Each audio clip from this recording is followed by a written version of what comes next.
Sale ಸ್ವಂತ ಮಾಡಿಕೋ. ತೆಲಂಗಾಣ ಆಂಧ್ರ ಮಹಿಳೆಯರ ಫೇವರೆಟ್ ಕೆಜಿ ಸೇಲ್ ಈಗ ನಮ್ಮ ರಾಯಚೂರದಲ್ಲಿ. ಕೆಜಿ ಸೀರೆಗಳ ಆರಂಭಿಕ ಬೆಲೆ ಕೇವಲ 150 ರೂಪಾಯಿಗಳು ಮಾತ್ರವೇ. ಚೆನ್ನೈ ಶಾಪಿಂಗ್ ಮಾಲ್ ನಲ್ಲಿ ಕೆಜಿ ಶಾಪಿಂಗ್ ಅಂದ್ರೆ ಶಾಪಿಂಗ್ ಕೆಜಿಗಳಲ್ಲಿ, ಸಂತೋಷ ಟನ್ನುಗಳಲ್ಲಿ. The Chennai shopping mall, station road, opposite public garden, Raichur. ಜನಪರ ಯುವ ಕವಿ ಪ್ರಶಾಂತ್ ದಾನಪ್ಪ ನೀಲೋಗಲ್ ಅವರ ಚೊಚ್ಚಲ ಕೃತಿ ಅಂಬೇಡ್ಕರ್ ಯಾರು, ಅಂಬೇಡ್ಕರ್ ಹೋರಾಟದ ಹಾಡುಗಳ ಕೃತಿ ಜನಾರ್ಪಣಾ ಕಾರ್ಯಕ್ರಮ ಜುಲೈ 13ರಂದು ಸಿಂಧನೂರಿನ ಟೌನ್ ಹಾಲ್ನ ಪ್ರೊಫೆಸರ್ ಬಿ ಕೃಷ್ಣಪ್ಪ ಸಭಾಂಗಣದ ಆರ್ ಹುಚ್ಚಾರೆಡ್ಡಿ ವೇದಿಕೆಯಲ್ಲಿ ನಡೆಯಲಿದೆ ಎಂದು ದಲಿತ ಪರ ಹೋರಾಟಗಾರ ಅಂಬಣ್ಣ ಆರೋಲಿಕರ್ ತಿಳಿಸಿದರು. ನಗರದ ಪತ್ರಿಕಾ ಭವನದಲ್ಲಿ ಕರೆದ ಪತ್ರಿಕಾಗೋಷ್ಠಿಯಲ್ಲಿ ಮಾತನಾಡಿದ ಅವರು, ಬೀದಿ ಸಾಲು ಪ್ರಕಾಶನ ಮಸ್ಕಿ ಹಾಗೂ ಕ್ರಾಂತಿಕಾರಿ ಸಾಂಸ್ಕೃತಿಕ ವೇದಿಕೆ ಸಂಯುಕ್ತಾಶ್ರಯದಲ್ಲಿ ಕನ್ನಡ ಮತ್ತು ಸಂಸ್ಕೃತಿ ಇಲಾಖೆಯ ಕರ್ನಾಟಕ ಜಾನಪದ ಅಕಾಡೆಮಿಯ ಅಧ್ಯಕ್ಷರಾದ ಗೊಲ್ಲಹಳ್ಳಿ ಶಿವಪ್ರಸಾದ್ ಕೃತಿ ಜನಾರ್ಪಣೆ ಮಾಡಲಿದ್ದಾರೆ. ಹಿರಿಯ ಹೋರಾಟಗಾರ ಎಚ್.ಎನ್. ಬಡಿಗೇರ ಅಧ್ಯಕ್ಷತೆ ವಹಿಸಲಿದ್ದು, ಕೃತಿ ಕುರಿತು ಟಿಯುಸಿಐ ಕೇಂದ್ರ ಸಮಿತಿ ಪ್ರಧಾನ ಕಾರ್ಯದರ್ಶಿ ಆರ್. ಮಾನಸಯ್ಯ ಕೃತಿ ಕುರಿತು ಮಾತನಾಡಲಿದ್ದು, ಕೃತಿಯನ್ನು ಪ್ರಗತಿಪರ ಚಿಂತಕ ಹಾಗೂ ಉಪನ್ಯಾಸಕ ನಾರಾಯಣ ಬೆಳಗುರ್ಕಿ ಪರಿಚಯಿಸಲಿದ್ದಾರೆ. ಆರ್ಸಿಎಫ್ ಕಲಾ ತಂಡದ ಎಂ ಗಂಗಾಧರ್ ಪ್ರಾಸ್ತಾವಿಕ ಮಾತು ಹಾಗೂ ಅಂಬೇಡ್ಕರ್ ಕ್ರಾಂತಿ ಗೀತೆ ಪ್ರಸ್ತುತಪಡಿಸಲಿದ್ದಾರೆ. ಕೃತಿಕಾರ ಪ್ರಶಾಂತ್ ದಾನಪ್ಪ ಸೇರಿದಂತೆ ವಿವಿಧ ಗಣ್ಯರು ಕಾರ್ಯಕ್ರಮದಲ್ಲಿ ಪಾಲ್ಗೊಳ್ಳಲಿದ್ದಾರೆ ಎಂದು ಹೇಳಿದರು. ಈ ಜಿಲ್ಲೆಯ ಜಂಬಣ್ಣ ಮರ್ಚಿತ್ ಆಗಿರ್ಬೋದು, ಒಳಗೊಂಡಪ್ಪ ಆಗಿರ್ಬೋದು, ಚೆನ್ನಣ್ಣ ಮಾಲಿಕರ್ ಆಗಿರ್ಬೋದು, ಹಲವಾರು ಹಿರಿಯ ಕವಿಗಳ ಹಿನ್ನೆಲೆಯಲ್ಲಿ ದಾನಪ್ಪಣ್ಣ ಮತ್ತು ಆಲ್ಮಾಚೆಯವರು ಈ ನೆಲದಲ್ಲಿ ತಮಗೆ ಸಾಹಿತ್ಯ ಕುಲ ಪರಿಚಯ ಆಗ್ತಾರೆ.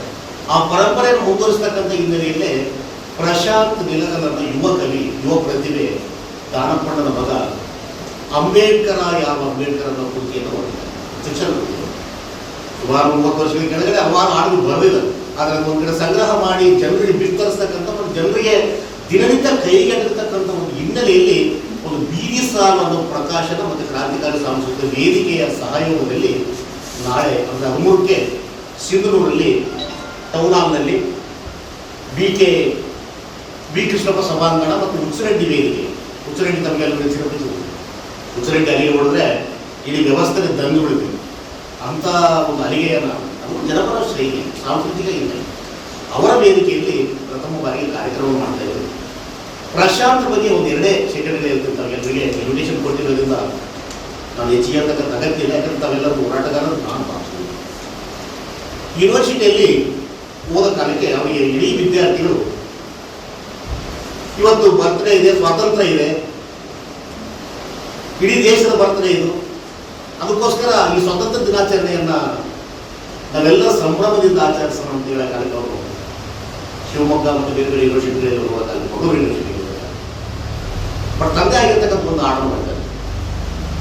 ಸಿಕ್ಕಿಲ್ಲಪ್ಪ ನಮಗಿನ್ನೂ ನಿಜವಾದ ಸ್ವಾತಂತ್ರ್ಯ, ಬಣ್ಣ ಬಣ್ಣದಾಗ ಭಾರತದ ಬಾವುಟ, ಅಧಿಕಾರ ಹಸ್ತಾಂತರದ ಮಧ್ಯರಾತ್ರಿ ಸ್ವಾತಂತ್ರ್ಯ, ಸಿಕ್ಕಿಲ್ಲಪ್ಪ ನಮಗಿನ್ನೂ 47ರ ಸ್ವಾತಂತ್ರ್ಯ.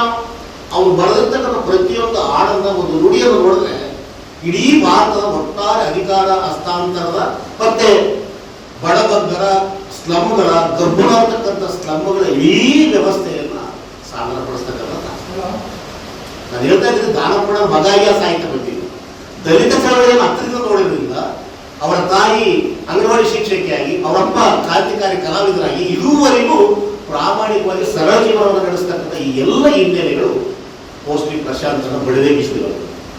ಅಂಬೇಡ್ಕರ್ ಬಗ್ಗೆ ಹಲವಾರು ಮೇಧಾವಿಗಳು ದಾರಿ ತಪ್ಪಿದ ಮೇಧಾವಿ ಅಂತಿದ್ದಾರೆ. ಸಂವಿಧಾನವನ್ನು ಬರೆದಿಲ್ಲ ಅಂತ ಹೇಳಿದ್ದಾರೆ, ರಾಷ್ಟ್ರ ದ್ರೋಹಿ ಅಂತ ಹೇಳಿದ್ದಾರೆ, ಬ್ರಿಟಿಷ್ ಏಜೆಂಟ್ ಅಂತ ಹೇಳಿದ್ದಾರೆ. ಹಲವಾರು ರೀತಿಯಲ್ಲಿ ಅಂಬೇಡ್ಕರ್ ಇವರಿಗೆ ವ್ಯಾಖ್ಯಾನ ಮಾಡ್ತಾರೆ. ನಿನ್ನೆ ಮೊನ್ನೆ ಡಿಬೇಟ್ಗಳು ನೋಡಿದ್ರೆ ಅಂಬೇಡ್ಕರ್ ಬರದೇ ಇಲ್ಲ, ಅವ್ರೆ ಡ್ರಾಫ್ಟಿಂಗ್ ಚೇರ್ಮನ್ ಅಂತ. ಬಟ್ ಇವಳು ದಾನಪ್ಪ ಬರ್ತಾರೆ, ಅಂಬೇಡ್ಕರ ಯಾರು ಅಂಬೇಡ್ಕರ ಹೇಳುತ್ತೀನಿ ಕೇಳಿರೋ ನಿಮ್ಮ ಪ್ರಶ್ನೆ ಉತ್ತರ. ಎಷ್ಟು ಬ್ಯೂಟಿಫುಲ್ ಅನ್ನೋ 8 ನುಡಿಗಳಿದೆ. ಬಸವಣ್ಣ ಕ್ರಾಂತಿಕಾರಿ ಚಳವಳಿಯನ್ನು ನಡೆಸಿದ್ದ ಅಂಬೇಡ್ಕರ್ ಅದನ್ನು ಮುಂದುವರಿಸ್ತಾರೆ. ಜ್ಯೋತಿಬಾಪುಲೆ ಅಕ್ಷರ ಅಂಬೇಡ್ಕರ್ ಅಂತ ಹೇಳ್ತಾರೆ. ಭಾರತ ಮಾತೆಗೆ ಹೊಸ ಬಟ್ಟೆ ಹೊಲಿಸಿದ ಟೈಲರ್ ಅಂತ ಹೇಳ್ತಾರೆ. ಇಂಥ ಸೃಜನಾತ್ಮಕವಾಗಿರ್ತಕ್ಕಂಥ ಸಾಹಿತ್ಯವನ್ನ ಅಷ್ಟು ಈಜಿಯಾಗಿ ಬರೆಯಕ್ಕೆ ಸಾಧ್ಯ. ನನಗೆ ಅನಿಸ್ತಾರೆ ಈ ಜಿಲ್ಲೆಯಲ್ಲಿ ದಾನಪ್ಪಣ್ಣ ಮತ್ತೆ ಮಾರ್ಷೆ ಅವರನ್ನ ಮೀರಿಸಿರ್ತಕ್ಕಂಥ ಸಾಹಿತ್ಯನ ನಮ್ಮ ಯುವ ಪರಂಪರೆ ಮುಂದುವರಿಸಿದಂತ ನನಗೆ ಇದೆ. ಆ ಹಾಡುಗಳನ್ನ ಲಕ್ಷಾಂತರ ಜನರು ಸಾಮಾಜಿಕ ಜಾಲತಾಣದಲ್ಲಿ ಎಂಜಾಯ್ ಮಾಡ್ತಾ ಇದ್ದಾರೆ, ಅದನ್ನು ಶೇರ್ ಮಾಡ್ತಾರೆ. ದಾನಪ್ಪಣ್ಣ ಬರೆದಿರ್ತಕ್ಕಂಥ ಹಲವಾರು ಹಾಡುಗಳಿರ್ಬೋದು, ಮಾರ್ಷೆಯನ್ನು ಹಾಲು ಕುಡಿಯುವ ಕೂಸ ಇರ್ಬೋದು, ಅಥವಾ ಈ ದೇಶಕ್ಕೆ ಸ್ವಾತಂತ್ರ್ಯ ಬಂದಿಲ್ಲ ಹಾಡುಗಳನ್ನ ಮತ್ತೊಂದು ಸಾರಿ ಮುಂದುವರಿಸತಕ್ಕಂಥ ಪ್ರಕ್ರಿಯೆಯನ್ನ ದಾನಪ್ಪ ಪ್ರಶಾಂತ್ ಮಾಡಿದ್ರು ಅಂತ ಅನಿಸ್ತದೆ. ಈ ಹಿನ್ನೆಲೆಯಲ್ಲಿ ಈ ಜಿಲ್ಲೆಯ ಪತ್ರಕರ್ತರು ಮತ್ತು ಹೋರಾಟಗಾರರು, ಸಾಹಿತಿಗಳು, ಚಳುವಳಿಯಲ್ಲಿ ಆಸಕ್ತಿ ಇರ್ತಕ್ಕಂಥ ಪ್ರತಿಯೊಬ್ಬರು ಕೂಡ ಈ ಕಾರ್ಯಕ್ರಮದಲ್ಲಿ ಭಾಗವಹಿಸಬೇಕು. ಯಾಕಂದ್ರೆ ಇದು ಕೇವಲ ಒಬ್ಬ ಯುವ ಕವಿಯ ಕಾರ್ಯಕ್ರಮ. ಅದಕ್ಕೋಸ್ಕರ ನಾವು ಸಿಂಧೂರಲ್ಲಿ ಅತ್ಯಂತ ಗಂಭೀರವಾಗಿ ಮಾಡ್ತೀವಿ. ಈ ರಾಜ್ಯದ ಎಲ್ಲ ಸಾಹಿತಿಗಳನ್ನು ಕಲಿಸ್ತಕ್ಕಂಥದ್ದು. ಅದೇ ಥರ ಈ ಕಾರ್ಯಕ್ರಮದ ಪುಸ್ತಕವನ್ನ ಜನಾರ್ಪಣೆ ಮಾಡ್ತಾ ಇದ್ದಾರೆ ಹೊನ್ನಳ್ಳಿ ಶಿವಪ್ರಸಾದ್ ಅಂತ, ಜನಪದ ಅಕಾಡೆಮಿ ಅಧ್ಯಕ್ಷರು, ಡಾಕ್ಟರ್ ಬಿಚ್ಚರಳ್ಳಿ ಶ್ರೀನಿವಾಸನ್ ಅವರು.